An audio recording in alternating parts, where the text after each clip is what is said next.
No, I don't think I will, I said. She looked at me strangely. What do you mean? Well, you mentioned that I'd be here when you got back and you'd tell me all about it, I said. I won't be here, so telling won't work.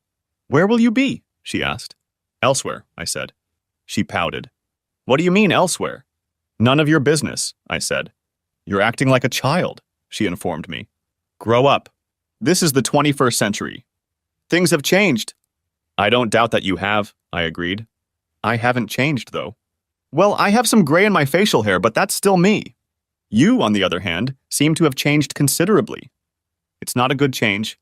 Very unattractive. She lowered her gaze to herself. Physically, she didn't seem to have changed. She was still a smoke show. What do you mean? She asked. Well, there is such a thing as I'm meeting someone for dinner. You informed me it was a man and refused to give me his name. That sounds like change to me. Oh. Well, it's nothing, she said. I told you I love you more than I ever have.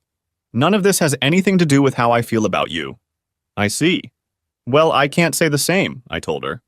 Explain this. An hour ago, I loved you more than I ever have, I told her. Since then, that feeling has steadily diminished with every passing moment. My feelings now lean more toward the realm of disgust than the realm of love. Her features took on an offended look. I knew it well. It's very disappointing, she said. That's life, I said. I get disappointed all the time. Yesterday on the golf course, I expected to shoot an 85, but I made 3 putts in the 11th minute and got an 87. Now she looked confused. Why are you talking about golf? It's a very frustrating game sometimes, I said. You mentioned frustrating. I just thought I should share my own anecdote with you. It's all that came to my mind. My flippant attitude irritated her, you could tell. Barnes, I'm leaving in 20 minutes, she said. I think you need to take me seriously and try to understand. Oh, I take you very seriously, I said. But that's the problem, Collins. I realized you're not a very serious person. Her pride was wounded. I suspected that she considered herself a very serious person. She owned her own business, earned almost as much as I did, was educated, independent, and beautiful. Most people, I'm sure, took her seriously. I have no idea what made you say that, she said. Barnes, I'm leaving. I know you don't like it, but you're going to see that nothing is going to change between us. I'm going to make you insanely happy. It's very selfish of me, but I have a rationale. I justify it to myself. You don't realize it, but once you do, everything will be the same for you. You're wrong, I said. What am I wrong about? She asked. You are mistaken that nothing will change. Everything will change. In fact, things have already changed, I told her. What's changed? She wondered. Well, you've changed. Your attitude toward me has changed. You have built illusions in your mind. That has changed. My attitude towards you has changed. Other things haven't changed yet, but they will. Like what? She asked. Well, first of all, what do you think Sylvia and Beck will think about their parents getting divorced? She sighed. What the hell, Barnes? What are you talking about? We're not getting a divorce, and what we do between us is none of their business. Yeah, I agree. Well, not the not getting divorced part, but the what we do between us part. Unfortunately, you're forgetting that it's not what's going on between us, but what's going on between you and some unnamed dude. I can see that you're going to complicate things, she said. Barnes, I'll set this aside and we'll sit down and work these issues out. No, we won't, I said. I'm leaving. I think this is more important than anything you have planned, she said. I'm not going to ride on something I arranged myself. I think you're going to do the same. Oh, I didn't plan anything. It just came out on its own. I just decided that a minute ago, I said. She looked like she was going to argue with me. Collins, you're too late, I told her. I don't know how late, but the moment you started thinking I was a man who would put up with your shit, the moment you lost respect for me as a man and a husband, it was too late. None of this is true, she practically shouted. I never lost respect for you. The problem is, I don't believe you, I said. Everything you've done since you got home has convinced me it's true, and I can't be unconvinced.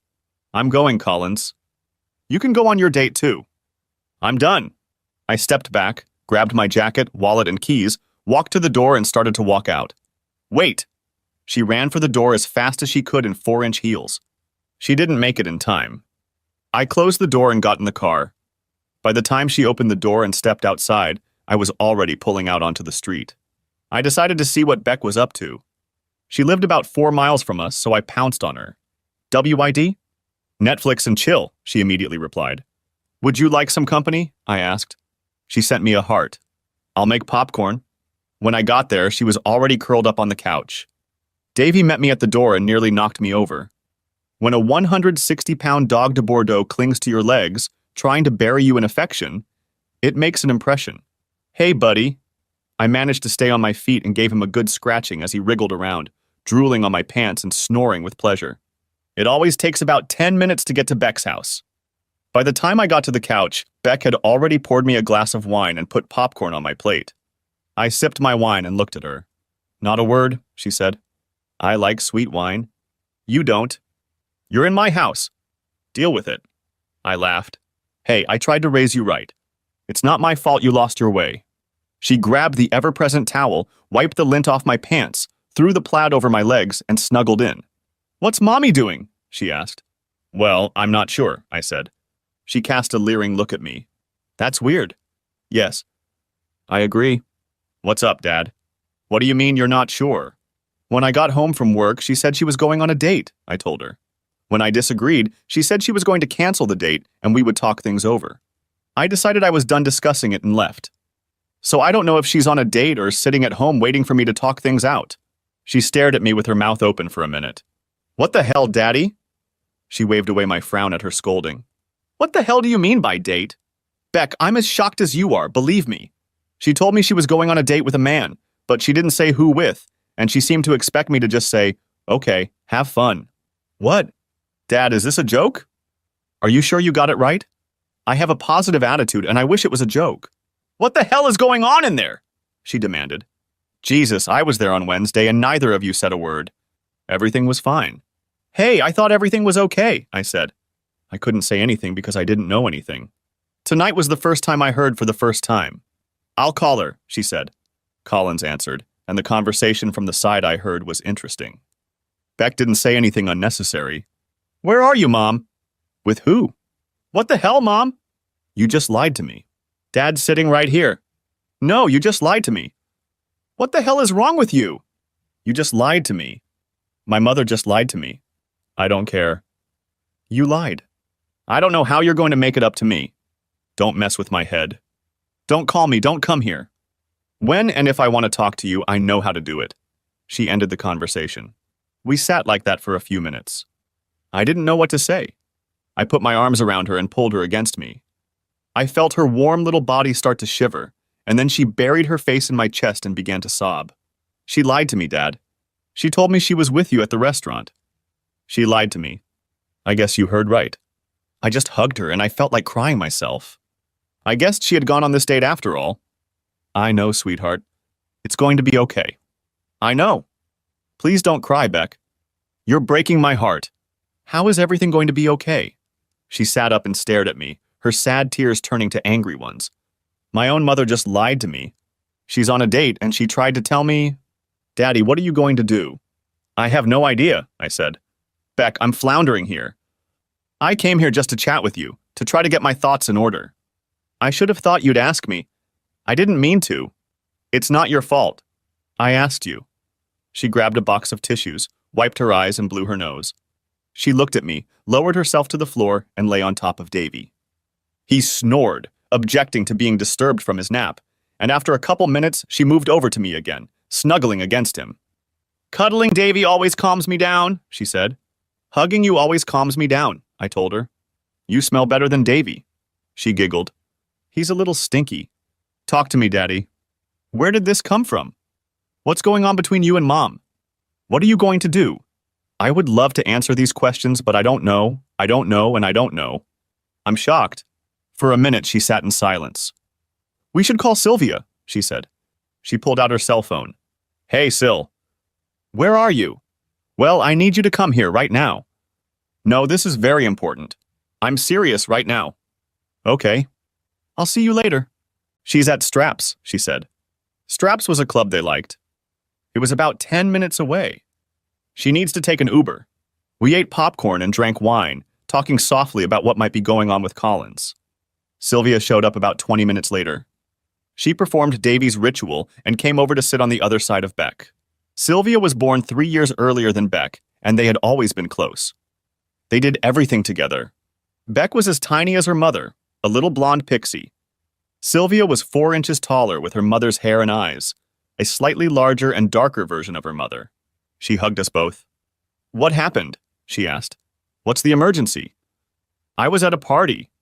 "Everything better be okay." Beck looked at her incredulously. "That's not good. Are you high?" Sylvia laughed. "Well, I told you I'm at a party. I had 2 margaritas and 1 cocktail, okay?" "Go make some coffee, Dad," Beck ordered.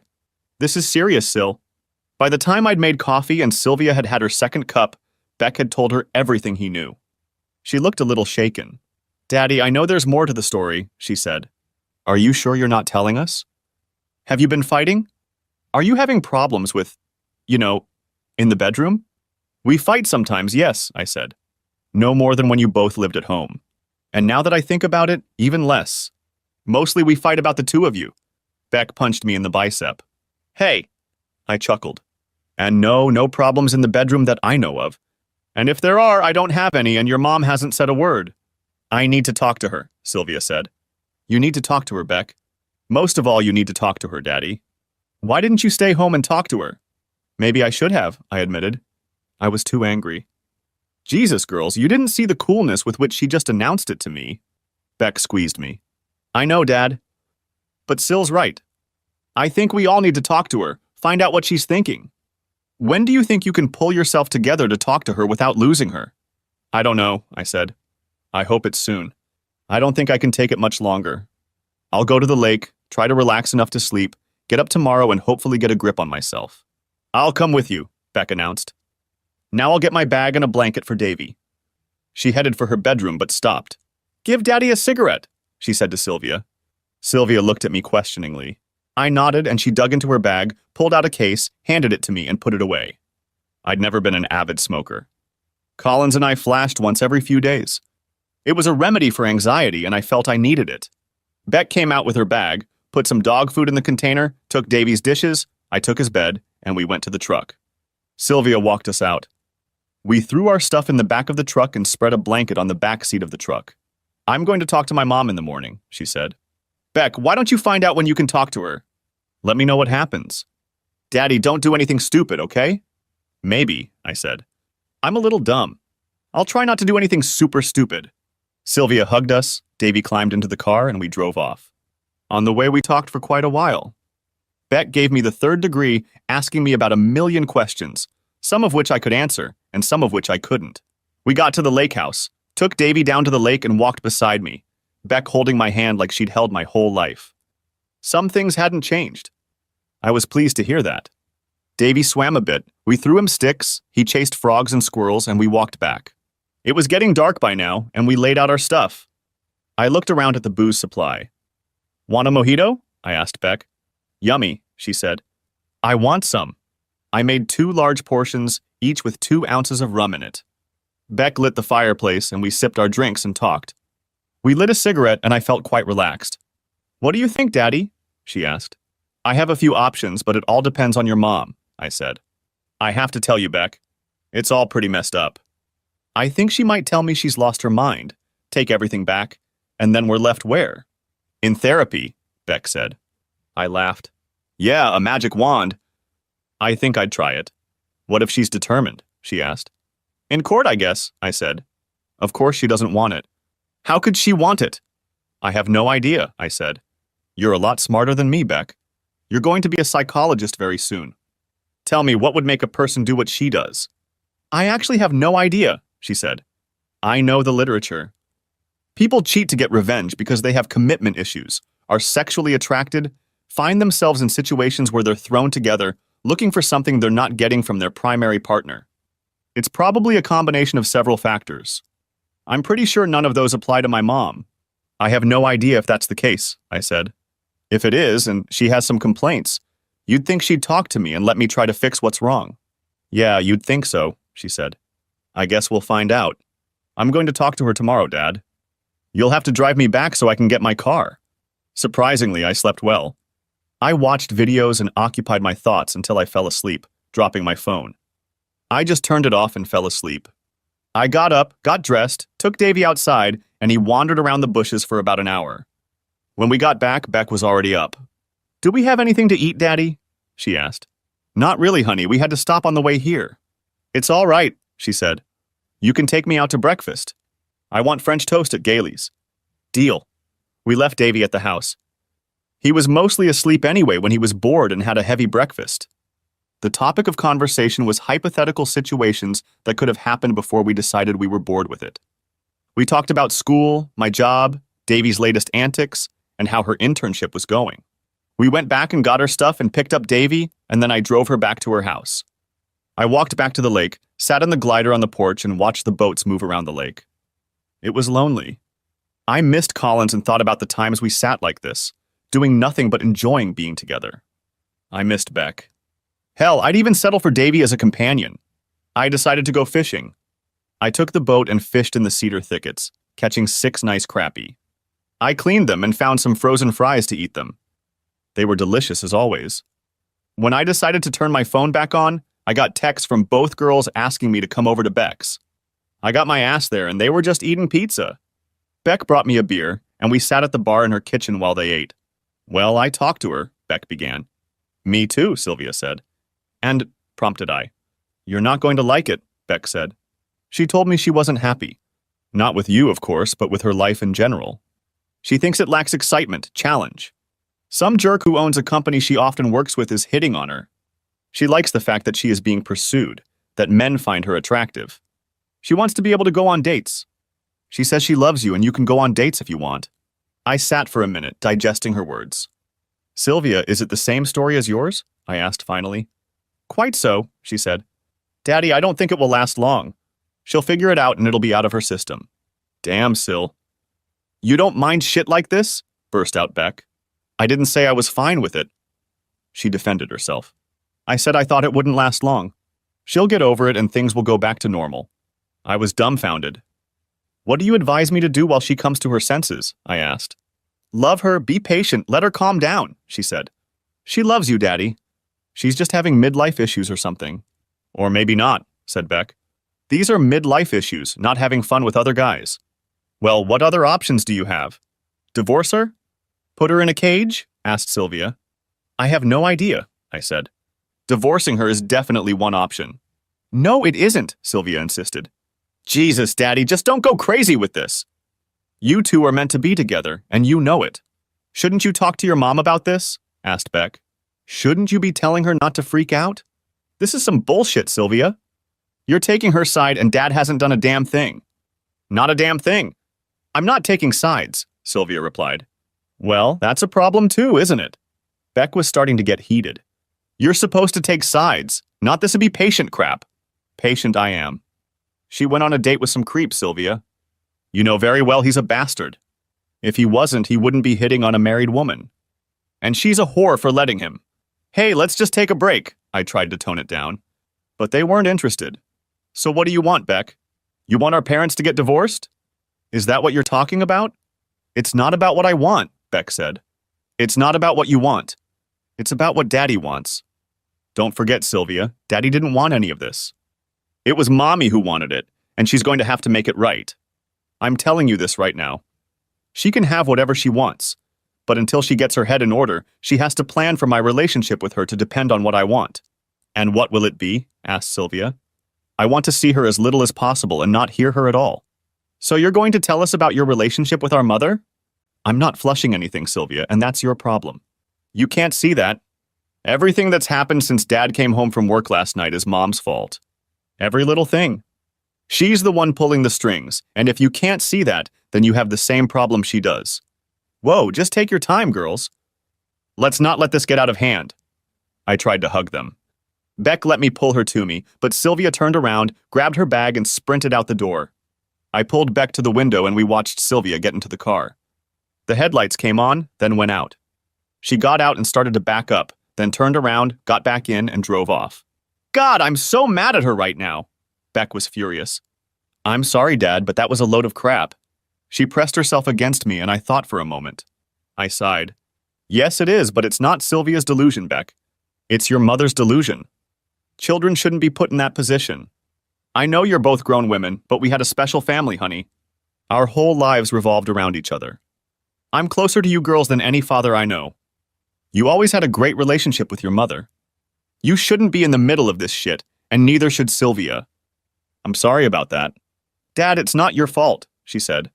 You're right, it's Mom's shit, but Sylvia, who acts like it's no big deal and you just have to be patient, is shit too. Just don't burn any bridges, I said. Let me talk to her. I'll try to work something out. I love you so much, Beck. I don't want you to get hurt any more than you already have. She hugged me tightly. I trust you, Daddy. I'll just wait for you and see what happens. Keep me close, okay? Always, I assured her. It was time to put the lion on my beard. I couldn't put it off, couldn't live in uncertainty. When I pulled up to the garage, her car was parked there. I sat for a minute, trying to find a calm center, sighed, and went inside.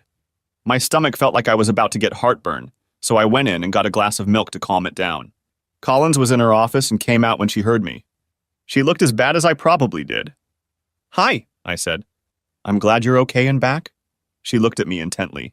Collins, I'm a hell of a long way from being okay, I told her. She looked thoughtful. I know. I just wanted to keep myself safe. Do you want to talk? I nodded. Here or in the living room? She asked. Might as well be comfortable, I said. She nodded, poured herself a juice, and I grabbed a box of wheat cakes. I followed her into the living room, and we sat down on the couch. There was about a foot between us, which was unusual because she always wanted to cuddle up against us. There must have been a hostile vibe coming from me. I definitely felt hostile. I want to apologize to you, Barnes, she said. I realize I did everything wrong, very wrong. I raised my hand. Collins, if you think mismanagement is a problem, then we're wasting our time. She looked confused. I don't understand. Let me make this as clear as possible, I said. There is no possible way that you could have coped by telling me you were going on a date that would have mitigated the fact that you were planning to go on a date. Do you understand that? I understand what you mean, but you don't understand what I mean, she said.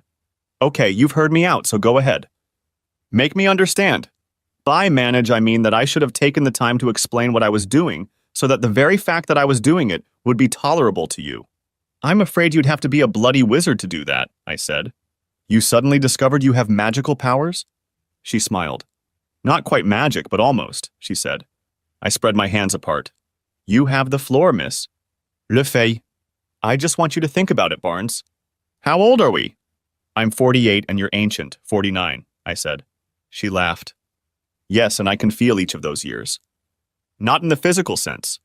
I think we're both in better shape now than we've ever been, and physically I feel 25. It's mental, emotionally. Remember when we were 25, Barnes?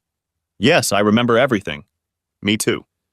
I remember feeling vital, alive, like life was full of endless possibilities, like there was nothing we couldn't accomplish. Everything sparkled, we were bright, colors were primary, love was a new discovery every day. Do you remember? Yes. Think about our lives now, she said. I know every step of the way. We get up on Sunday to start the week. We can go to church or sleep in, we can make love, we can spend the day making dinner, you can watch soccer, and we can pick a movie. All of these things we've done 1,000 times. Okay, you're right about that. On Monday, we get up and go to work. We come home and do the same thing we've done 1,000 times. Days merge into weeks, weeks into years, years into decades. I feel like we're just doing all the activities. I understand all that, I said. I think the difference is that I like doing the things we've done 1,000 times already. I want to do them 1,000 more times. That's why we keep doing them, because we like them. If we didn't like them, we'd be doing other things. That's exactly my point, she said. I love doing what we do too. I want to supplement that, do something new, bring back some of the joy of being surprised by life. I want to keep growing, keep exploring new areas. I see. What makes you think I don't want to do something new? Apparently you think we can't do any of these things together. I think we could do them together, she said. I told you I'm going on a date, and when I get home, I'll tell you all about it. Share my experiences with you. You could do that too, Barnes. I think your idea of together and my idea of it are quite different. She frowned. What do you mean? Let me be very clear. When I say together, I mean you and me. As soon as you introduce someone else, the together test is failed. She thought for a moment. How long has it been since you've spent time alone with a woman other than me?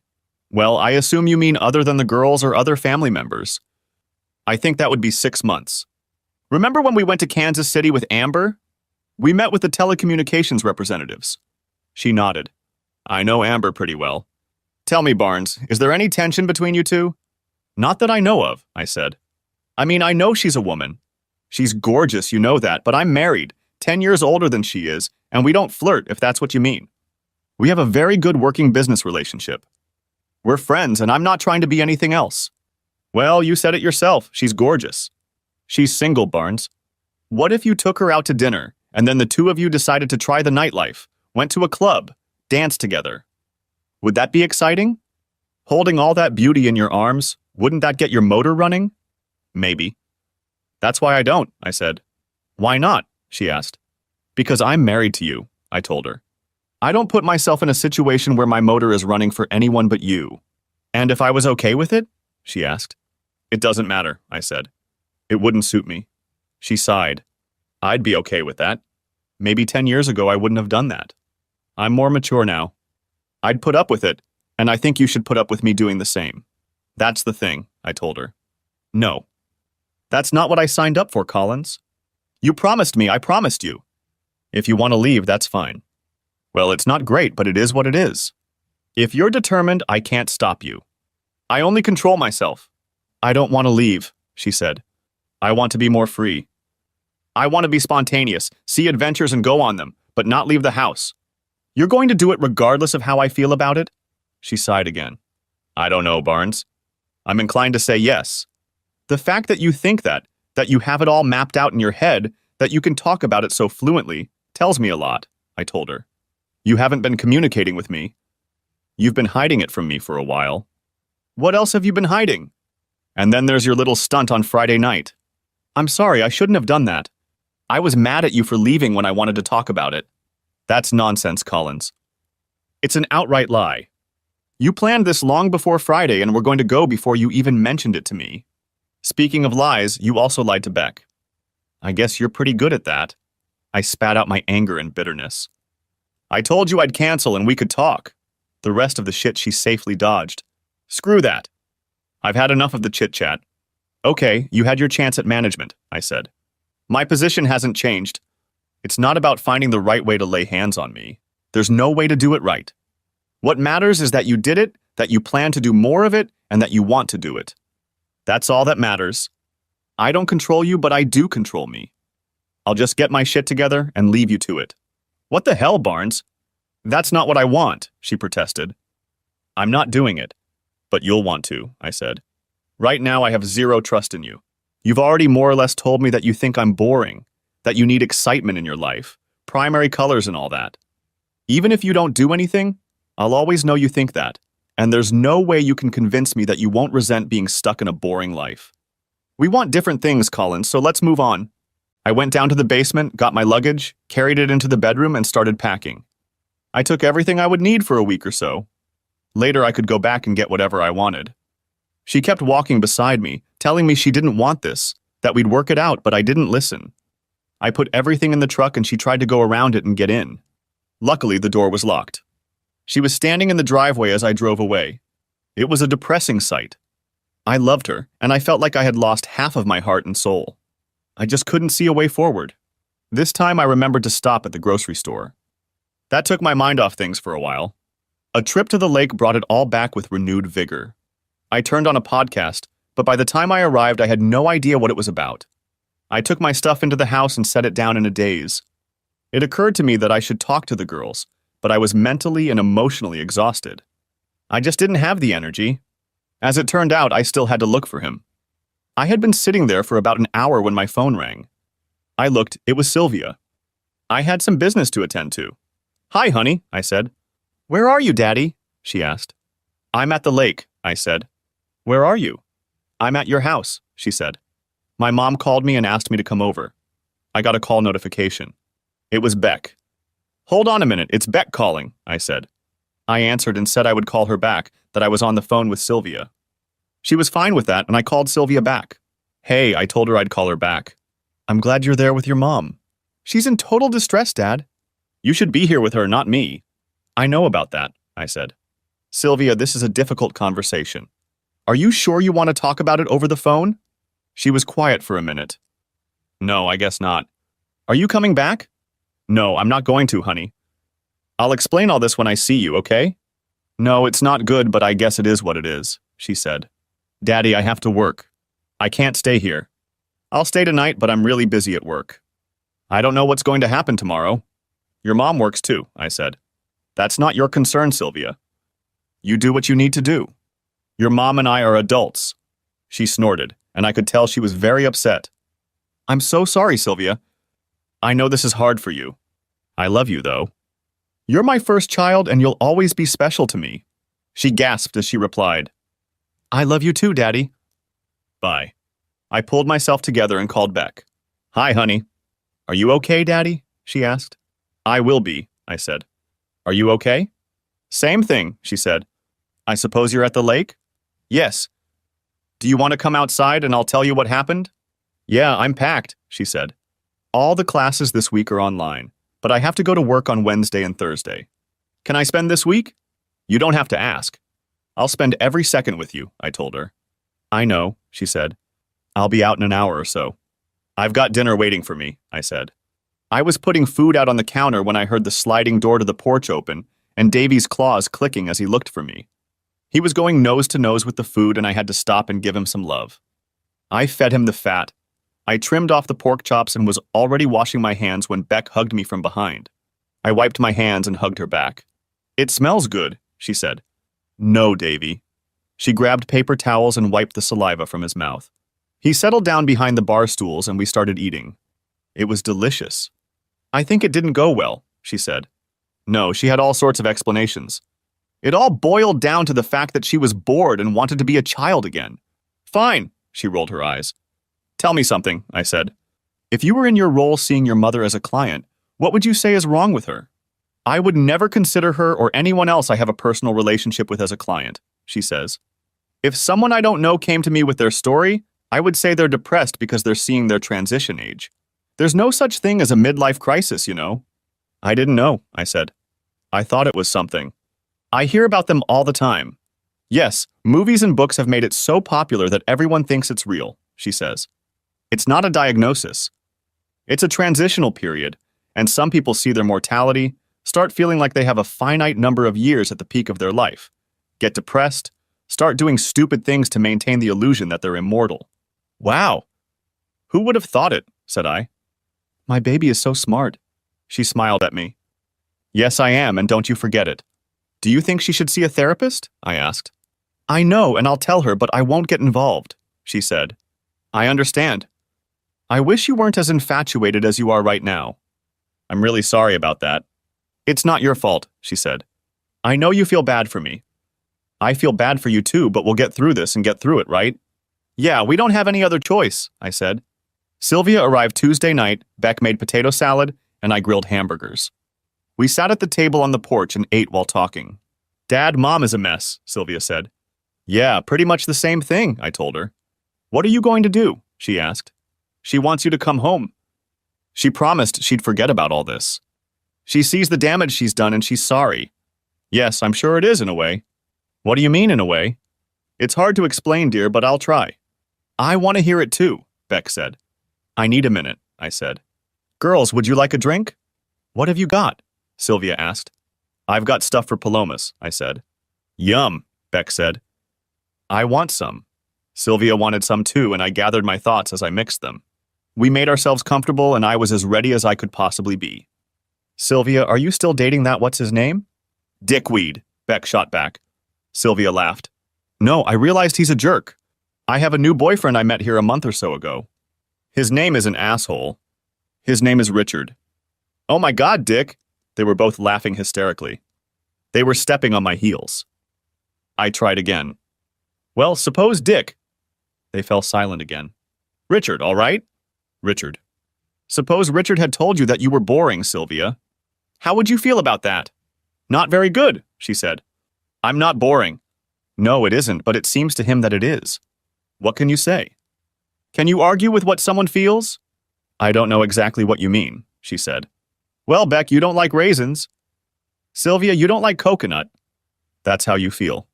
Would you feel differently if I told you that you like girls? No, Beck said, and I kind of see where you're going with this. Did Mom really tell you that you're boring in those words? No. I can't quote her exactly. I remember some of the words. She said a bunch of nonsense. Shit, Beck said. We're adults, Dad, Sylvia said. I don't want to shock you, but I'm cussing a little. What's your favorite word? Beck giggled madly.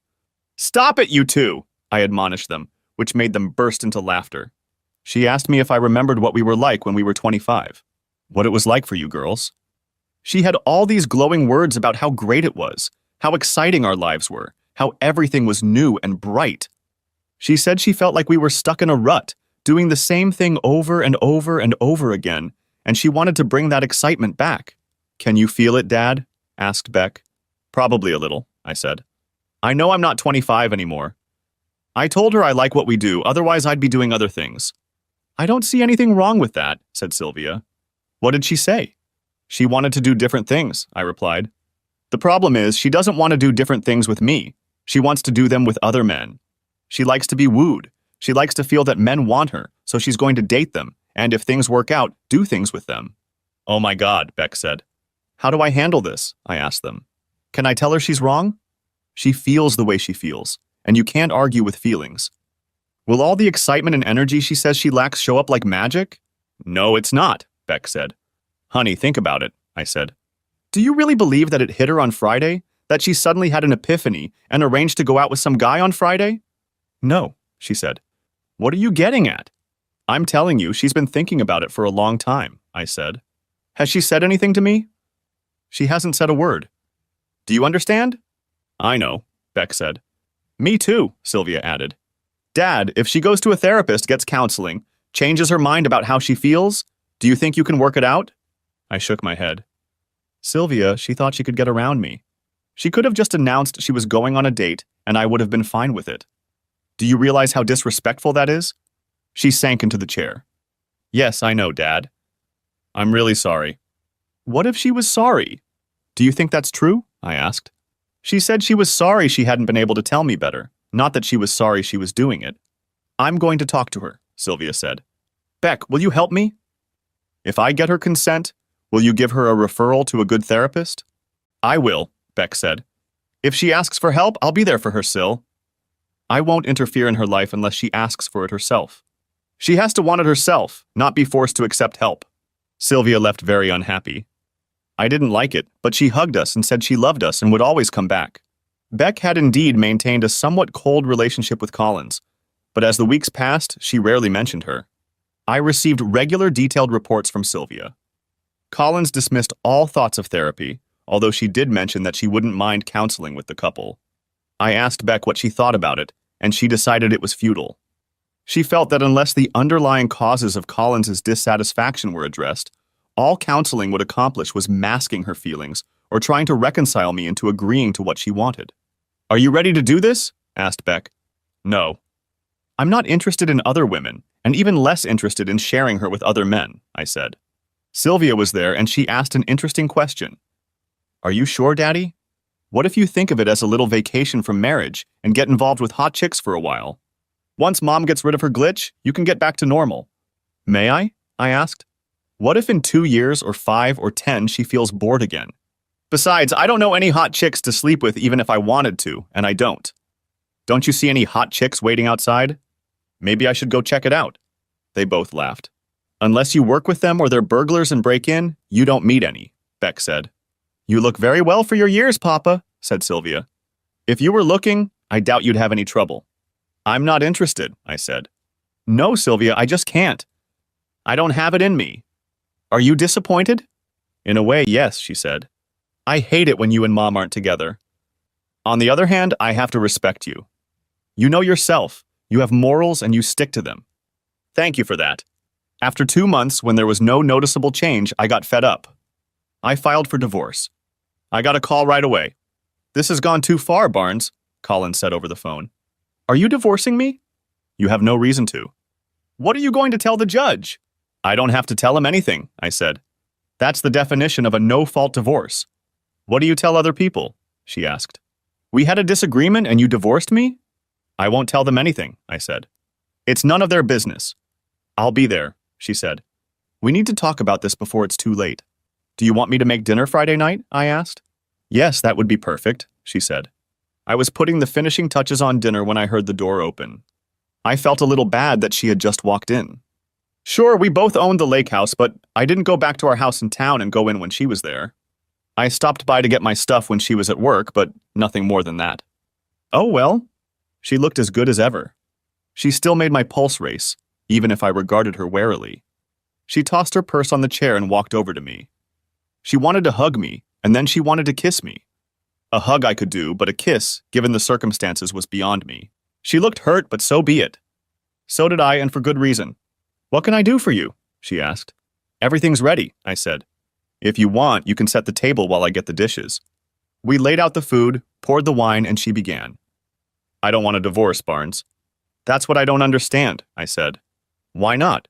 Because I love you and I want to spend the rest of our lives together, she said. But why? I asked. You've been married to me for most of our adult lives, and you weren't happy about it, remember? I never said I wasn't happy, she said. Perhaps you used the wrong word, I said. Don't play semantic games with me, Collins. You've managed to express your displeasure clearly enough. Then you misunderstand me, she said. I'm quite satisfied. I just wanted to add to our mutual satisfaction. Okay, but you wanted to add that you were having fun with other men, I said. That made me very uncomfortable. I think the answer is simple. We'll get divorced and you can have fun with other men as you see fit, and I won't be displeased. I don't understand that. Anyway, I'm having fun with other men. The difference is that I won't be married to you while you do it. You can keep doing it, and I can keep living my life. Maybe I'll find someone who doesn't want to have fun with other men. The perfect solution. You get what you want and I get what I want. That's not what I want, she said.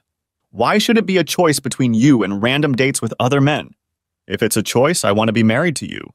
I realize that, and the girls, well, Sylvia, told me that's your position.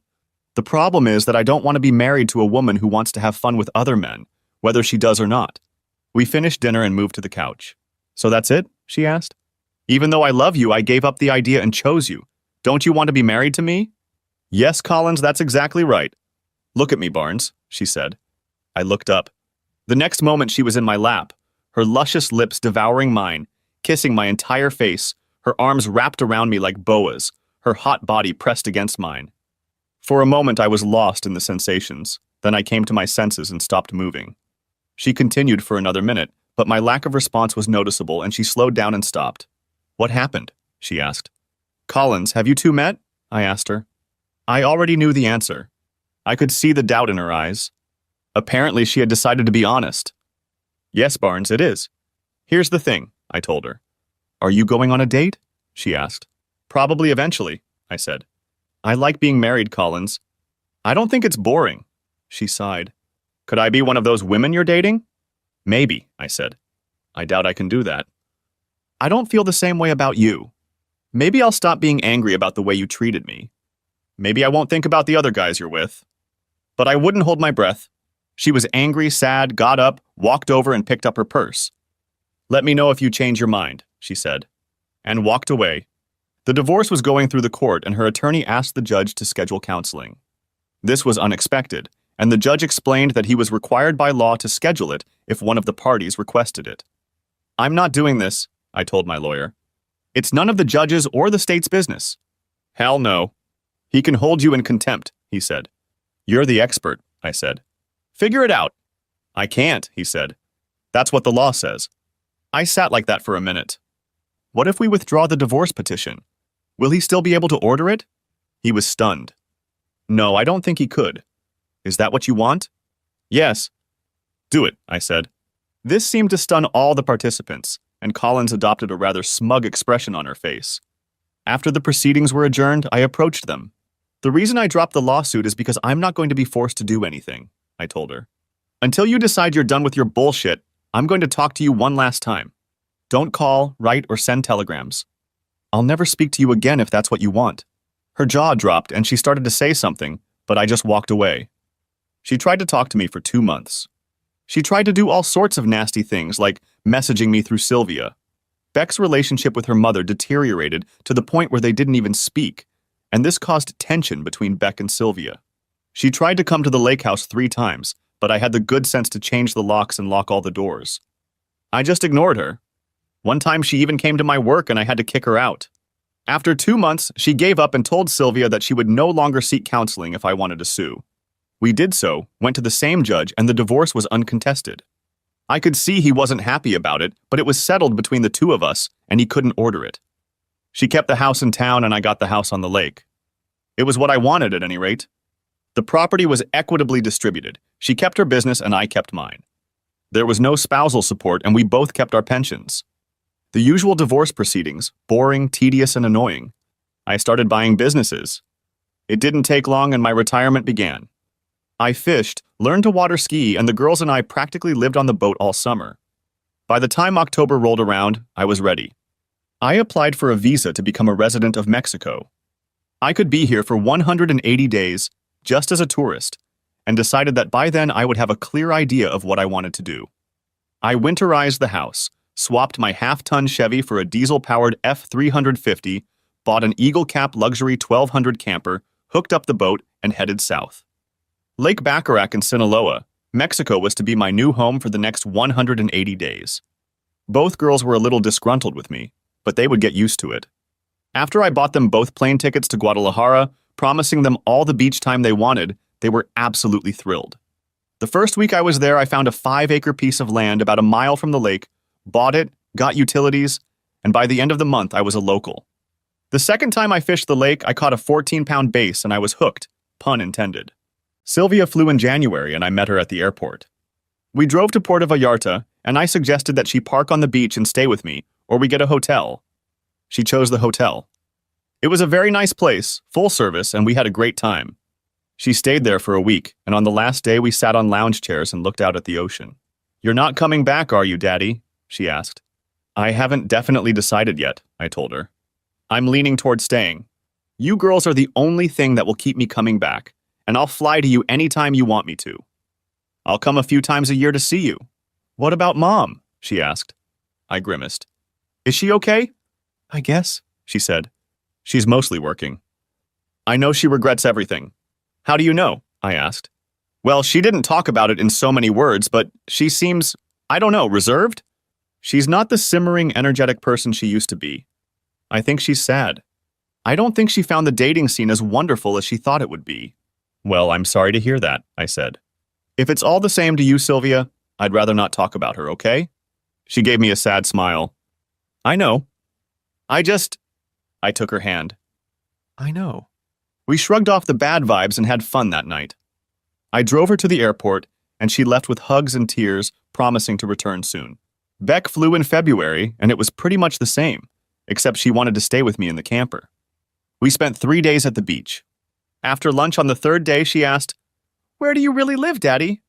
I told her, and she wanted to go there. We slid the convertible roofs on and hit the road. It was quite a long drive, and we had a great time on the road. When we pulled up, she saw the view of the lake, the 2 barns I had built, the lot, and she loved it all. "I can't believe you have such a beautiful place, a cute little house truck, and you actually live here," she said. "I'm a lucky man," I said. "It would only be better if you lived here." She gave me a hard stare. "I have no idea how I'm going to make a living. I'd like to use my degree." "Do you know what my degree is?" I asked her. "I'm sure you told me." "I don't remember." "I just know you have it." "It's agribusiness," I said. She laughed. "Farming? What do looms have to do with it?" "I got into machine tools because I worked at a farm implement dealership," I said. "We were constantly getting combines coming in with sheared pins. I got the idea to start making harder pins. From there, it just went from there." "I had no idea," she said. "Well, I mean, there are ways to use your degree, and there are ways to use your degree." "Explain this." "You're a psychologist. What do you mainly do?" "Listen to people's concerns," she said. "Bartenders do that a lot," I told her. She laughed. "Yeah, I guess it is." She had 2 weeks and then flew back. I missed her badly for a few weeks and then went back to my sybaritic lifestyle. 6 months later, she called me. "I need a favor," she said. "If I can do it, I will," I said. "I need a loan." "Are we talking about a big loan or are you just short on cash?" "Big credit," she said. "May I ask what it's for?" "You don't trust me?" "No, I want to. I'll lend you whatever you need." "I was just toasting you," she said. "I want to buy a cabin." "Well, that sounds interesting," I said. "Is it an existing lodge? Does it generate income? Can I look at it online or something?" "You can," she said. I was hoping you'd go there. I was confused. Where? How far? 10 miles, she said. It's on Lake Bacharach. Really? You're frying me again? No, she said. I studied their books with an accountant. They make good money. They have a bar so I could listen to people's problems. She giggled at that and I laughed along with her. Oh my God, honey. That would be a dream come true for me. How much do you need? She showed me a staggering figure. Jesus, Beck, you swung for the fence, didn't you? Go big or stay home, she said. Don't you have enough? Not if you pay me, I said. I'll prepare a payment plan, she said. It should be pretty short term. Once I own the business and can show I'm making a profit, I'll get bank financing. Right now, I'm in the position of someone with no credit rating. I understand, I said. That's so cool, Beck. I can't believe you're doing this. God, it'll be so great to have you here. I'll take a look and let you know what I think, but you have to come and see for yourself. She arrived 3 weeks later and we looked around the place. It catered to fishermen, mostly from the US, and it was a very good investment, I thought. Another 6 months passed and my daughter became the owner of the business. She ran it well and things were going great. Davy became a bit of a celebrity. He was pampered all the time and was in doggy heaven. Beck and I spent a lot of time together, and I hung out at the bar all the time. Beck worked at the bar sometimes, and it was fun to watch her do her psychology work. She had a first-class restaurant, and the locals often ate there. It was always crowded, but she had a table in the kitchen, and they always found a seat for me. I was there Friday night in the kitchen, and the chef asked me if I minded if he sat another guest with me. I wasn't thrilled, but what the hell? Sure, I said. He left, and when he came back, there was a woman with him. My jaw dropped to the floor. God, she was gorgeous. She was elegantly dressed. The yellow number accentuated her swarthy complexion. One shoulder was bare, the length came to just below the knee, but there was a slit on one side, and when she walked, a gorgeous brown leg was visible. Her hair was a mane of glossy black curls with some graying in places.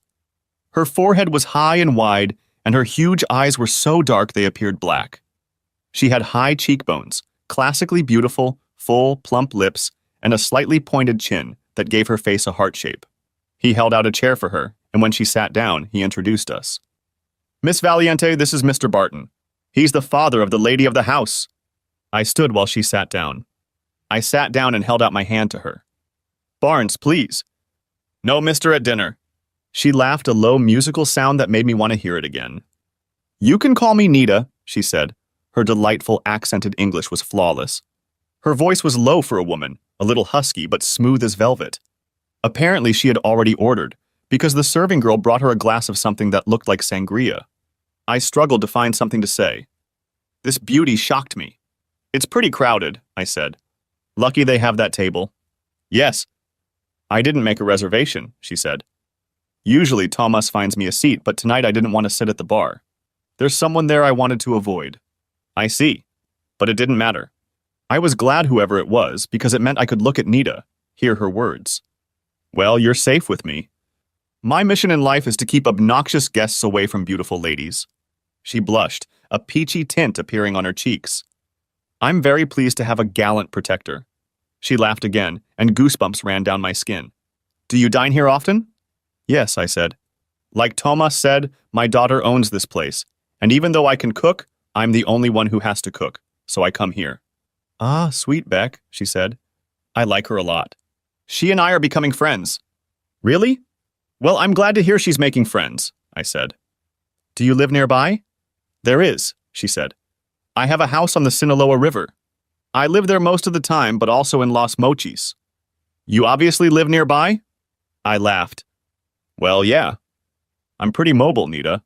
I have 5 acres of land nearby with a couple of buildings, and I also have a truck and a camper. I've got wandering legs now, and I like the fact that I can go anywhere at any time. I see, she said. You recently moved here from the US, like Beck? I've been here about a year, I said. I came before Beck. She came to visit, fell in love with the place, and bought this cabin. What brings you here? She asked. It was fishing at first, I explained. Yeah, and it kind of is now too. I got a chance to sell my business in the States and satisfy my craving for traveling. What kind of business did you have? She asked. She hesitated, then said, I apologize. It's none of my business. I laughed. You don't have to. I don't mind. I've made parts for companies like Caterpillar, John Deere, and others. Ah, the industrial tycoon, she said, giving me a brilliant smile, and the whiteness of her teeth illuminated that beautiful, swarthy complexion. Not likely, but I've been retired for a long time. But you are so young, she said. Yes, I was lucky, if indeed retirement at 49 can be considered lucky. I'm not retired, she said. I could be, but I feel like I have things to do. Which ones exactly? I asked. If you don't mind my asking. I'm a smuggler, she admitted softly. The look on my face made her laugh. I'm not really a smuggler. I own a pharmaceutical company.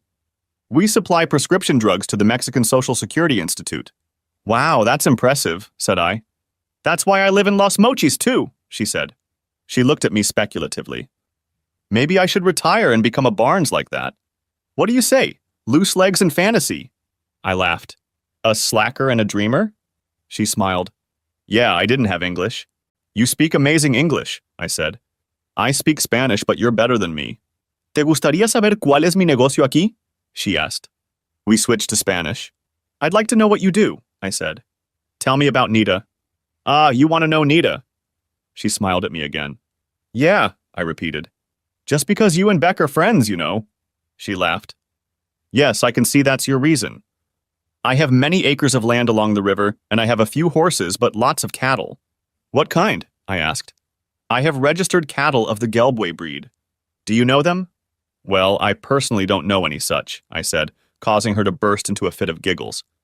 But I know about them. Barnes is very amusing, she said, pulling herself together. I'll have to introduce you to some of them in person and correct that flaw in your familiarity. It was my turn.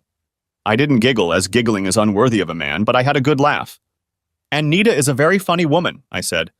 I want to ask, and you may say it's none of my business, but does Mr. Valiente exist? No, she answered.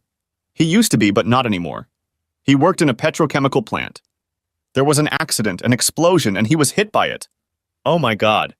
I'm so sorry, Nita. Me and my big mouth. No, it's acceptable, she said. It's been 11 years. I remember, but only the good times, you know. I nodded. Yeah, the pain of losing loved ones subsides, and you remember all the good things. What about Barnes? She asked. Beck obviously has a mother? Yes, and I have another daughter named Sylvia. She's 3 years older than Beck, I said. I pulled out my phone and showed her a picture of Syl. Ah, she's very pretty, she said. She doesn't live here? No, she lives in the States with her mother. My wife and I divorced almost 2 years ago. Is this a sore subject for you? She asked. It was, I said. But less and less each time. We wanted different things. She wanted to open up our marriage, sleep with other people. I didn't, in short. I'm very sorry to hear about it, she said. Well, that's life, I said. Say, Nita, do you think I could take you out to dinner, maybe next weekend? I'd love to, but just not this coming weekend, she said. I have to leave for Los Mochis the day after tomorrow, and I won't be back until next Tuesday. Maybe the Friday after I get back? Sounds wonderful, I said. Can I get your number? I'll make a reservation and send you a time, okay? Yes, give me your phone number, she said. She entered her phone number into my contacts. Maybe when you pick me up, I'll introduce you to some cattle. She giggled at her joke. I walked her to her car. It was a brand new silver-colored BMW Z4. Nice. I walked around her and admired her before opening her door. She kissed me on the cheek, and it was like I was electrocuted. You were a very charming dinner companion, Barnes, she told me. Thank you for letting me join you. Believe me, the pleasure was all mine. I don't know how I'll look forward to this dinner to see you again. You have my number, she said. Give me a call. Late afternoon is best. I will, I promised. I closed her door and watched her drive away. My God, this was an exquisite woman. And she was going out with me, too. When I walked into the house to say goodnight to Beck, I thought I was high and walking on clouds. She lived in a cabin and I knocked on her door. She opened the door and looked very excited. Did you like her? She didn't hold back. Isn't she a fire? She's so cute, Daddy. Did you ask her out? Oh, you set me up. She giggled in her best evil voice. Yes. I did good? Jesus, honey, how did you get her to do that? She loves me, Beck said. I told her about you, and you're perfect for each other. Did you ask her out? Yeah. She's going away for a week, but she said she'd have dinner with me next Friday. That reminds me, I need to find myself some transportation other than the truck. You can have my car, she said. Thanks, Beck. It'll work for the short term, but I'll have to get my own. The next day I texted Nita. I can see it happening. 2 evil women are conspiring against me. She sent me some smiley faces with hearts and smiley faces. Yes, resistance is futile. I take it, Beck has confessed. My own daughter, I said. I can't wait for a dinner date. She sent me another batch of emoji. My anticipation was such that each day seemed like an eternity. I hadn't felt this way since I was in high school, waiting for my first date with the girl I was in love with then. I remembered my conversation with Collins about, remember when we were 25? She wanted that excitement, the bright colors, the sense of anticipation. Oddly enough, I found all of that. I wondered if she had found it. I wrote to Nita once a day and she sent me 2 or 3, skipping a day here and there, and twice I called and talked to her. Talking to her was a new experience for me. She was switching from Spanish to English, telling me about her day, and I found it so easy to communicate with her, as if we were friends and had been for a long time. She called me when she got back and the excitement only grew. I drove the truck to the cabin and took Beck's car. I didn't mind driving the truck with the camper, but it seemed awkward for a first date. I drove along the river following the directions on the phone. There were few houses and the road ran along the river. The phone told me to turn onto a paved path, but there was a gate in front of me. There was no house in sight, but I noticed a call button on the numeric keypad. I pressed it and waited a second. Hola, ¿eres tú, Barnes? It was Nita's voice. ¿Lo es? Tu acompañante ha llegado, I said. She laughed. I am very pleased at your arrival and feel you will be a delightful companion. I will see you off. The gate opened and I drove down the driveway. It was maybe 2 miles long, with all the different branches, and I was wondering if I was lost when I saw the house. The woman lived in a huge, sprawling mansion. It stood on a steep cliff overlooking the river, and the view was spectacular. I rang the doorbell, and within a minute, a young girl opened the door. She was gorgeous and looked to be about 12 or 13 years old. I saw an older woman standing in the back of the entryway. She held out her hand and said, "Greetings, Sir Barnes. I am Pia. Nita is my mother. La llevas a cenar, no?" I'm very happy to meet you, Pia, I said in Spanish. I see that you look a lot like your mother. You are as beautiful as she is. Do you speak English? She developed the same delightful blush I had seen on her mother. Yes, I speak English, Spanish, and French, she said. I know English better than French. I'm sure you're good at all of them, I said. Yeah, I want to take your mom out to dinner. Is that okay with you? She gave me a critical look. Yes, you are, as they say, very caloric for a man with insanity. I laughed. You're a little flatterer. And I'm not old. She giggled again, quite like her mother. That was really bad, no? Besides, you're Beck's father, and I love her very much. Same thing, I said. Taking my hand, she led me through the entrance and into a large open space. It was the living room, dining room, and kitchen. This is Zanetta, she said, introducing me to the older woman. Nice to meet you, I said. She's my friend and takes care of me and the house when Mom's not here, she explained. Mom's getting ready. Would you like a drink, Mr. Barnes, while we wait? What do you suggest? I asked. I drink lemonade, she said. We also have a lot of juices and adult beverages. Lemonade sounds delicious, I said. You don't need to call me Mr. Pia. Just Barnes is fine. Yes, just Barnes, she said, her huge brown-black eyes flashing at me, full of laughter. That name seems very strange, though. That cheered me up.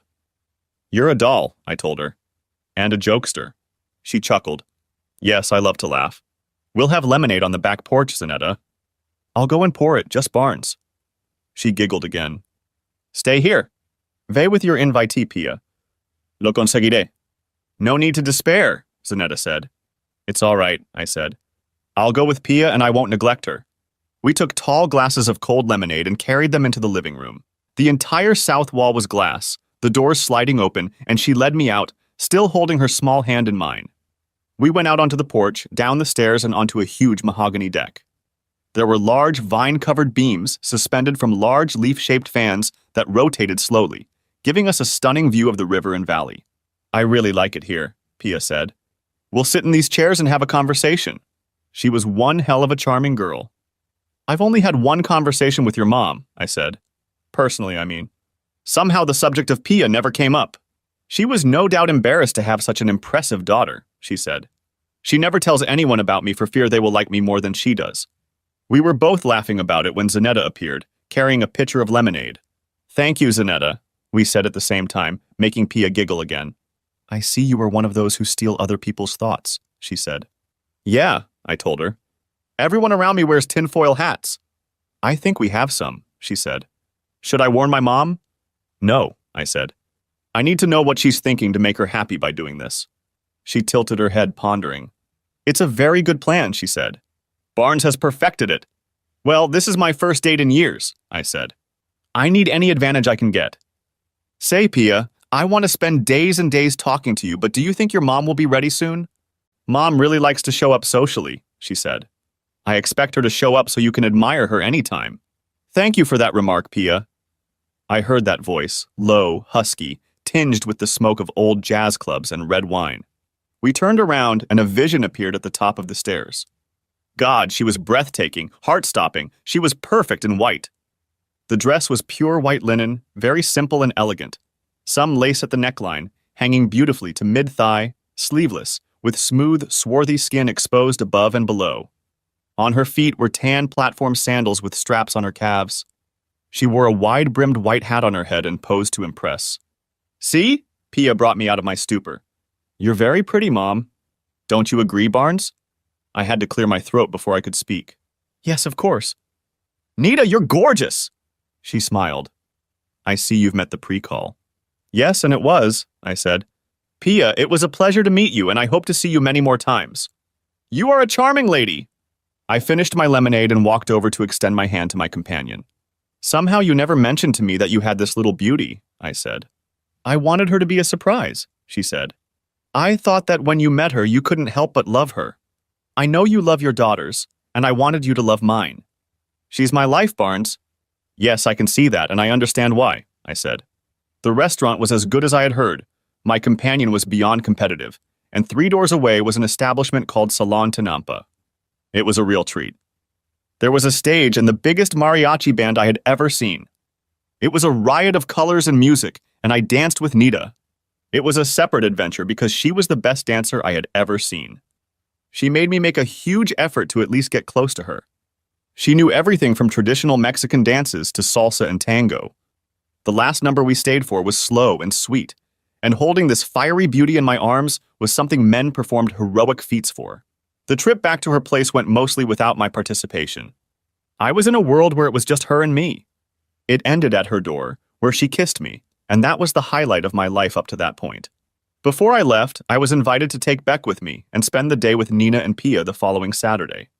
She let me take the snap to send Beck and reached out to touch my cheek with one soft palm, running her fingertips over the marks, making me feel a sense of euphoria, and left. Sylvia called me Tuesday afternoon. Dad, when would be a good time for me to hang out with you and Beck? She asked. How about 8 tonight our time? I'm having dinner at her place and she should be free by then. Nice. Could you ask her and send me a snap? I can do it, I said. Is something wrong, dear?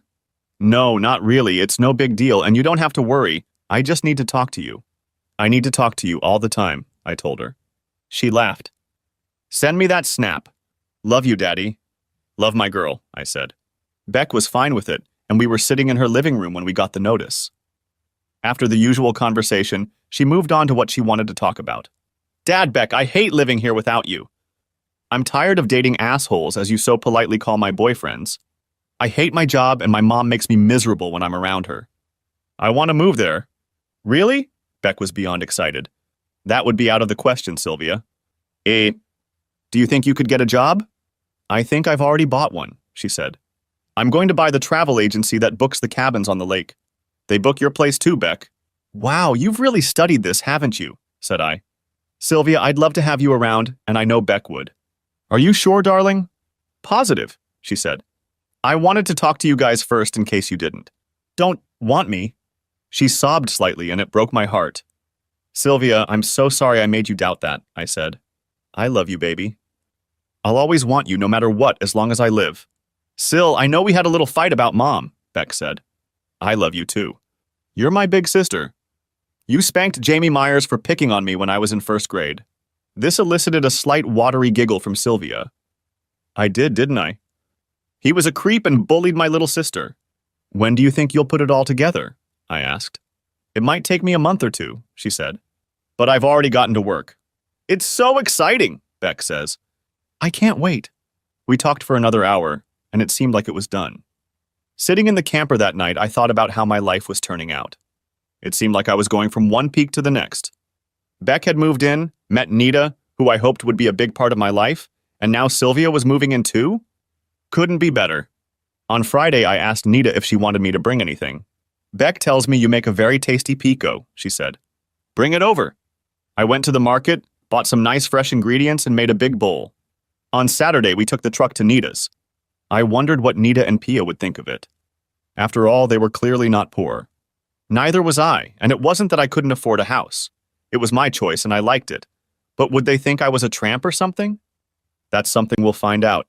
Pia ran out as we pulled up and threw herself at Beck as soon as he got out. She came over to me and was a little more reserved, but still hugged me.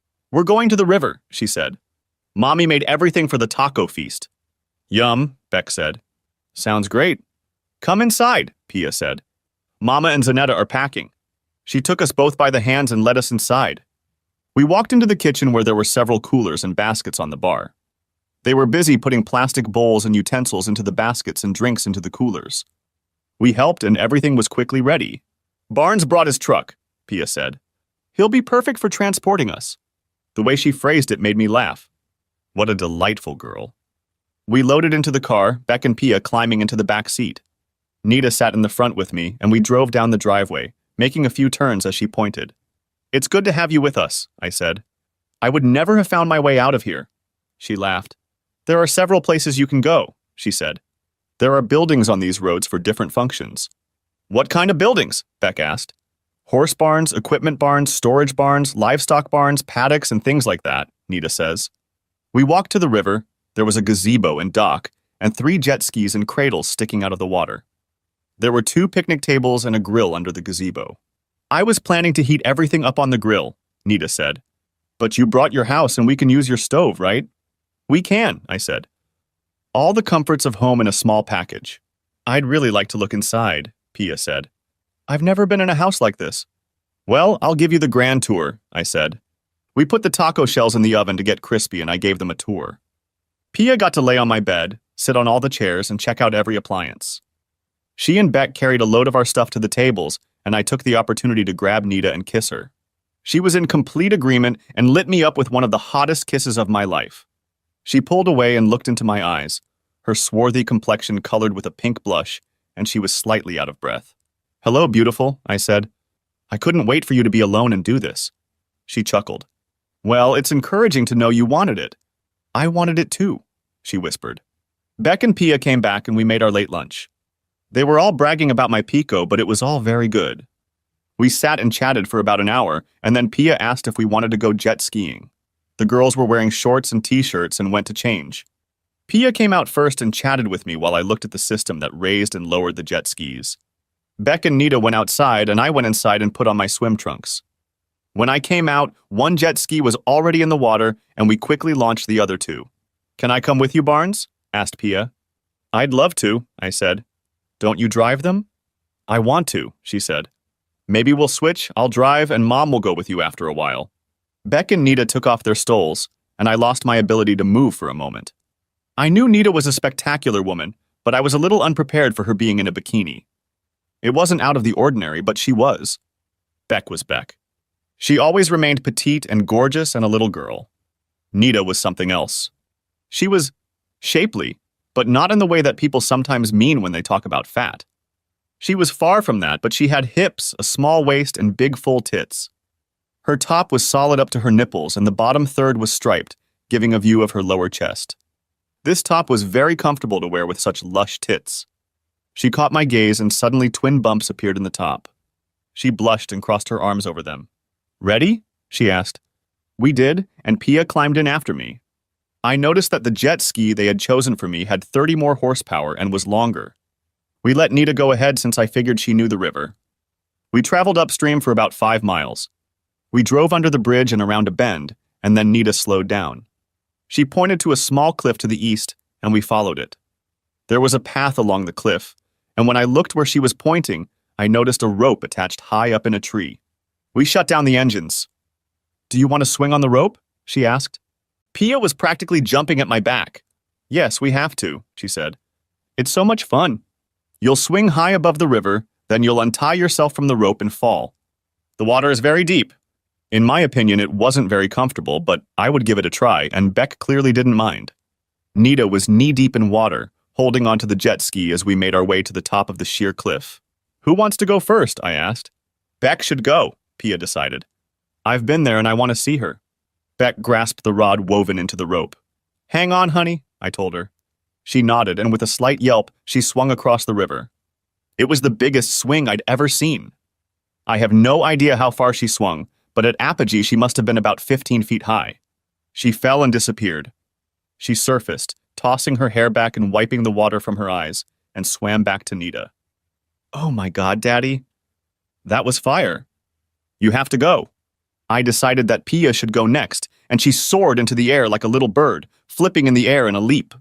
She was a real little athlete. She swam like a little otter, and she and Beck held the jet skis while Nita climbed in with me. I let her go, and she was as graceful as she was at everything and let out a cute squeal as she took off. It was my turn. Looking down was 3 times higher than looking up, and my chicken jeans were screaming at me. I couldn't let a 12-year-old girl show me up, so I forced myself off the cliff.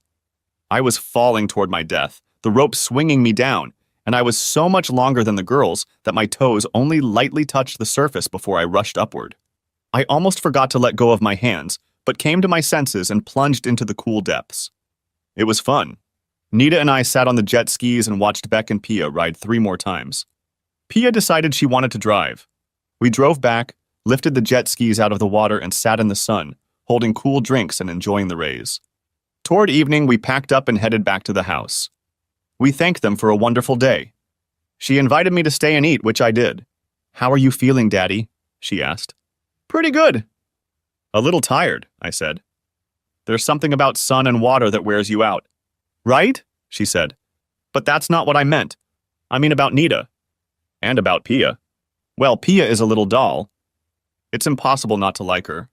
And Nita, well, I've developed feelings I never knew I had, I said. She makes me happy just being around her. She's so damn beautiful, Beck. You know that, but she's so much more than that. She's a wonderful, warm person. She's funny. She's smart. She's obviously a great mom. She's independent. She's everything any man could want. I know I definitely want her. She seems to like me too. She feels the same way you do, she said. She told me she thinks you might be the one. There can only be one, said I. She laughed. Yeah, just make sure it's you. I had to put a lot of effort into it. Don't screw it up. I'll do my best, I said. Thanks, Beck. Now how about you get busy with yourself? You need love in your life. Yeah, I have to start working on it, she said. I've just been really busy with work, but my eyes are open. I hugged my baby girl and drove to my house. Nita and I started seeing each other 2 or 3 times a week. A few times I picked Pia up and took her fishing. A couple of times she asked me to go water skiing with her when Nita was away on business, and I took her to the Cinco de Mayo festivities. I fell in love with this girl as I had with my own daughters. By the time 4 months had passed, I had fallen completely in love with Nita. When we were together, I was happier than I had ever been in my life. When we were apart, thoughts of her filled my head and dreamed about her at night. I lived in anticipation of the next time we could be together and missed her every minute of our separation. We texted constantly. She started using Snapchat, and every message had her picture in it. We kissed at the end of every date, and I wanted her in every way. I was very careful. This little lady was special, and I wanted every move to be perfect. Beck fell in love with her, and Sylvia, when she arrived, fell in love with her too. The 4 of them, Nita, Pia, Beck, and Sylvia, were always doing something together. Sometimes it was me, and sometimes it was just the girls. On Monday, I called Nita and told her I would like to take her to Tulum for the weekend. She called me back immediately. Really? I've never been there, but I've heard it's gorgeous and has Mayan ruins. She was in Los Mochis, and I told her I would drive there and we could fly out of there. What about Pia? She asked. Is it just for the 2 of us, or do you have a plan for her? I was planning on taking her with me, I said. I was going to see if Beck and Sylvia could come too. Make it a family celebration of sorts. She was silent for a moment. Barnes, I'm very touched that you consider Pia and me family. You are a very good man. I'll be glad of that, and I hope Sylvia and Beck can come. They are very much like my daughters, you know. I know they love you very much, I said. And they love Pia too. Do you love me very much? She asked. I was taken aback for a moment, but quickly came to my senses.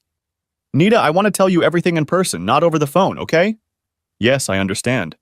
I apologize for asking you over the phone. We will go to Tulum and I will ask you again, in person. I laughed. I can see I'm not getting out of this situation. I checked the flights. One leaves at 3 in the afternoon. Will you be able to leave by then? I'll arrange it, she said. Ride carefully with my daughters. It turned out that Sylvia and Beck could go, and Pia was over the moon when I told her that. We loaded into the car and set off on the long drive, and it was one of the best trips of my life. Pia sat in the back seat with Beck and served as our official DJ. We took turns picking out songs. I hated them, mostly, and they groaned and rolled their eyes when I made my choices. We picked up Nita from her apartment and took a truck to the airport. There were no problems, and we flew through friendly skies. Everything in Tulum was as promised by Sylvia, and I was glad she knows her stuff as a travel agent. She suggested one of the all-inclusive packages. Our hotel was on the beach and was luxurious. On Saturday, we walked on the beach, played in the blue water, and in the evening we went to an open-air restaurant. Beck and Sylvia said they wanted to take Pia to the beach party and informed us that she would be staying in their room that night. They left, and Nita and I were left alone. We walked back to the hotel and I put my arms around her, pulling her tightly against me. Well, that wasn't suspicious at all. I think we were set up, Nita. She laughed. I think you're right. Do you object, Barnes? Not if you don't, I said. I love it if you do. I'm quite content, she said. I took her to my room and made us drinks. We sat down on the small couch and she snuggled up against me. Nita, you asked me if I love you. I want to tell you, I love you more than I ever dreamed I would. From the moment I met you, I have thought of nothing else but you. You have filled my heart, my mind, my life. I love you so much. She raised her head and looked into my eyes, deep, almost black, full of fire and emotion. That makes Nita very happy, she said. I love you, Barnes. After Emiliano died, I didn't know if I could ever love again. I grieved for a long time, but now I have you, and you own my heart. My heart belongs to you, she said again. I want to give you the rest of me, too. Oh my God, Nita. I wanted this from the first time I saw you, I said. You're the most gorgeous woman I've ever met. I didn't mean to scare you off. I'm not afraid, she said. The only thing scary would be if you didn't love me, didn't want me. Am I crazy? I asked. I'd have to be crazy not to love you and not want you. God, Nita, don't ever doubt it. You're the most desirable woman I've ever seen. I can't believe there aren't thousands of men standing at your gate trying to find an entrance every day. She chuckled. I don't need thousands of men. Just one. After our dialogues, we made love and went to bed. I woke to the sun streaming through the gap in the curtain and my dusky goddess sleeping in my arms. She looked so beautiful in her sleep, calm, peaceful, innocent.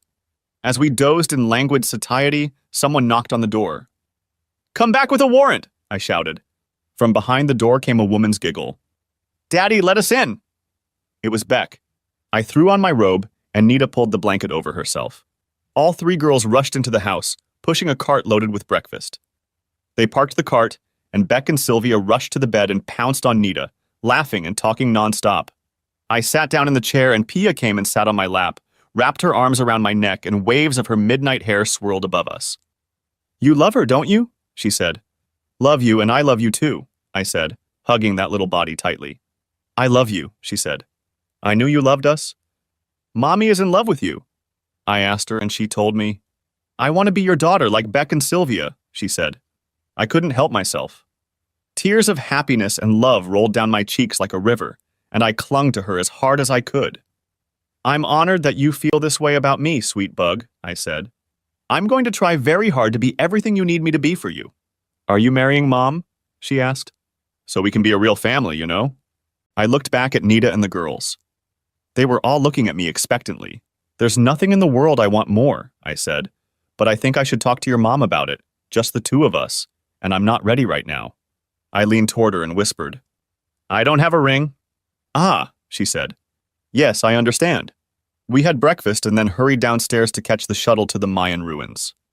It was an impressive, awe-inspiring sight, and the fact that under one arm I had a gorgeous woman looking at me with love in her eyes, and on the other side I was being held by the hand of a little brown girl who was sometimes substituted for one of my daughters, made it even more special. We flew back Monday morning, tired, happy, and with indelible memories. We dropped Nita off. She had 2 more days of work to do, and I took the girls ring shopping. There were mostly small stores where jewelers made their own pieces, and we found an elderly gentleman from the Cajita tribe who made exquisite jewelry. He had a large collection of stones, among which was a red-orange fire opal, which all the girls liked very much. I don't think it would make a good engagement ring, I complained. We need diamonds, for example. No, Mom would be thrilled, Pia said. She told me she was finding diamonds, como se dice, insípido. We all laughed. Pretty much the same, Sylvia said. Doesn't make sense. Did she really say that? Yes, several times, Pia said. See, Dad? She'll love it, Beck insisted. I let them talk me into it, and we compromised by setting 4 small diamonds around it. The jeweler said he could make it in 2 weeks and send it to me. When I got it, all I had to do was pick a time and place. I told Nita I wanted to come and go back to that little gazebo by the river. I think she knew what it was about, but she just told me to come. She was free. We took her quad bike, and it was a perfect evening. Pia was very curious, and when I told her what I was doing, she had to hurriedly retreat to her room to avoid giving herself away in her excitement. I knelt down in the gazebo, and when Nita noticed it, her hand went to her mouth. I took her hand and said, Nita, I am not good at speeches, but I love you with all my heart. I don't want to live without you in my life. I don't want to live without Pia either. Will you marry me? I will do everything in my power so that you never regret your consent. I opened the box and she held out her hand. I put the ring on and she said, Yes, Barnes. I want so much to be your wife. I want to love you always. She raised her hand, admiring the ring. I can't believe you have a fire opal, she said. It's my favorite stone. A little birdie told me, I said. I think I know that bird, she said, her eyes filling with tears of happiness. When we got back to the house, Pia was already waiting for us and was running from one to the other in excitement. I can't believe it. You're going to be my father, Barnes. Suddenly, she burst into tears. I knelt down and hugged her slender figure. I thought this would make you happy, baby girl. She pressed herself against me. Yeah, I was hoping. I thought we'd never find anyone. You found me, I told her. I'll never let you go, Pia. She clung to me and sobbed for a few minutes while I hugged her, then pulled away again. It's such a fire. I laughed. You've been hanging out with Beck too much. You're starting to sound like her. She chuckled. She's teaching me a lot of good words. We set the date for December 5th, and I was the happiest person in the world when Nita walked down the aisle in gold. She said she had been in white before and this was new, so she was breaking tradition. I moved in with her, but she insisted we keep the camper. We might want to go on a long vacation, she said. We'll use it, I promise. I took it off the truck and put it on stands. We used the truck for its intended purpose, and it was much more comfortable without the camper. I don't think I was ever happy. The only hitch came when in the 2nd year of our marriage, Sylvia came to me and said she needed to talk. We were sitting on the deck, and she mustered up the courage. Mommy wants to come visit, she said. I sighed. Well, I guess it was bound to happen sooner or later, honey. When is she coming? She wants to come for Christmas, she said. Sylvia, what do you want, dear? I asked. She found it difficult to answer. I wanted to spend Christmas here with you. I know Beck is staying here, and I was going to stay too. Now I have to spend at least part of Christmas with my mom. Beck doesn't want to, so I'm staying with her. I still love her, Dad. I'm sorry if this disappoints you, but I remember the way she was. Everything she did for me and what we did together. I pulled her to me and squeezed her. I know you are, Syl. I'm not disappointed in the slightest. I'm proud of you. She cried a little and I hugged her. It's going to be okay. I know it's not what you wanted, but what is. You can still spend time here. It's going to be hard, but you can tell your mom that you already have plans for Christmas dinner. She'll have to deal with it. It's her fault, not yours. It's hard, she said. I'm going to have to deal with it. I just wanted you to know. What if she wants to talk to you, to see you? Let me talk to Nita, I said. She's smarter than me. Let's see what she has to say. Sylvia spent the rest of the day with me and Pia, and before she left, we had dinner together. Nita was in Los Mochis for 2 more days, and I broached the subject when she returned home. We sat on the sofa looking at the fire in the fireplace, and I told her about Sylvia's visit and her news. She sipped her wine and stared thoughtfully into the fire for several minutes. What do you think of meeting her, Barnes? I've been asking myself that question, I said. I suppose it was inevitable. She's the girl's mother, and I guess without thinking, I knew she'd want to see them at some point. I don't really have any special feelings for her, Nita. I don't think about her. I loved her for years. We had a lot of great times, but she ruined it all, and the good times are kind of colored by the way it ended. She snuggled closer and rested her cheek against my arm. I think we should all have dinner together at the cabin, she said. I want to get to know her, Barnes. Find out what she's like. Really? I asked. Yes, she has been a part of your life for many years. She's been a part of Sylvia and Beck's life. I can go and meet her myself. It made me nervous, but Nita was her own person and did what she thought was best.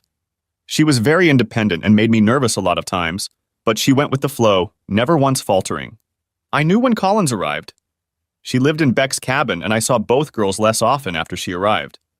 I assumed they were spending time with her. Nita did go to meet her, though, and if there were any fireworks going on, there was no mention of them. I asked Nita what she thought. I like her, she said. Really? Yes. I think she's changed a lot, she said. Sylvia and Beck agree. She's become autoreflective, introspective. She's become very friendly with us. Well, that's a good thing, isn't it? I asked. I think so, she said. We were talking about you. God, I hope you weren't listening, I said. She laughed. Of course. I want to know about you. She didn't say anything bad, only good. I snorted. I'll just argue. She smiled. Well, she didn't admire your intransigence, of course. Right, I said. Well, anyway, I guess there was nothing wrong with that. You're still snuggled up to me. No, it's nothing, she said. I adore you, Barnes. That's never going to change. Pia came in and snuggled up to us, and I hugged both of my dusky princesses. 2 days before Christmas, it rained like hell, and the river rose into a raging torrent. We had to go down and save the dock, carrying it up 3 times overnight. The water blew down 2 sections of our fence, and I got up early Christmas morning, and one of our laborers helped me fix the fence. We ate at 2 o'clock, and I finished about noon. I expected Sylvia and Beck to have arrived by now. We were going to open presents after dinner, and the tree was almost covered with packages. I came back, but no one was in the house, so I took a shower and changed my clothes. When I was ready, I went to look for the girls. They were gone, although Sylvia's car was parked there. I made a spiced rum punch and a jug of spiced cider, put them on the heat, and drank the rum punch. The perfect Christmas drink, I thought. I heard voices at the entrance, and the door swung open. Pia ran into the house and took the seat next to me. Davy came in and lay across our legs, sighing contentedly, and then snored, approving of the world at large. That smells so good, Pia said. What is it? It's rum punch, I said. Can I try? I let her take a sip, and she wrinkled her cute little nose. You, she said. It smells so much better than it tastes. I laughed. It's an acquired taste, kiddo. I also made spiced cider. Go get yourself a cup. She took one, and then Beck walked in. She noticed the pleasant smell too, but it turned out she really liked rum punch. Sylvia came in, and then my jaw dropped as Nita walked in, holding Collins's hand. They both saw the look on my face, and Nita hurried over to me. Don't be angry, Barnes. Collins didn't have anywhere to go. No one should be alone on Christmas, so I called and invited her. I wasn't angry, but I wasn't happy either. Nita lifted me to my feet and dragged me across the room to Collins. Collins wants to talk to you, she informed me. Take her to the study. I led her over to the counter and offered her a cider or punch. She took a cup of hot cider and we walked to the office. Nita, Pia, and I had chairs, so I sat in mine and she took Nita's. You look good, Barnes, she said. Thanks, you too, I said. She did too. Still hot as hell and looked like she'd lost a little weight, even though she didn't need to. She nodded. I need to apologize to you, Barnes, she said. I was a total bitch and I know it. I only had my eyes on myself and what I wanted. I know I disrespected you, and it's led to consequences I'll have to live with for the rest of my life. I need you to forgive me. I know I don't deserve it, but I hope you're still the man I married and you'll give me what I don't deserve. I'd thought it through. I'm not going to make any big speeches, I told her. There were consequences, and one of them was releasing me to gain what I have now. I was destroyed, bitter and resentful. Now I'm not. I know you did, she said, and I'm sorry I caused that pain. I took a deep breath and took a sip of punch. I forgive you, I said. You know Nita and Pia. That girl is dear to me, Collins. Sylvia and Beck love her. She's their little sister. They love Nita too, and she has become something of a big sister to them. You'll always be their mother, Collins. You are welcome here anytime. Nita told me she likes you. The girls say you've changed. That's good. I hope you live a happy life. I'm going to, and if you can accept that, I'll think well of you.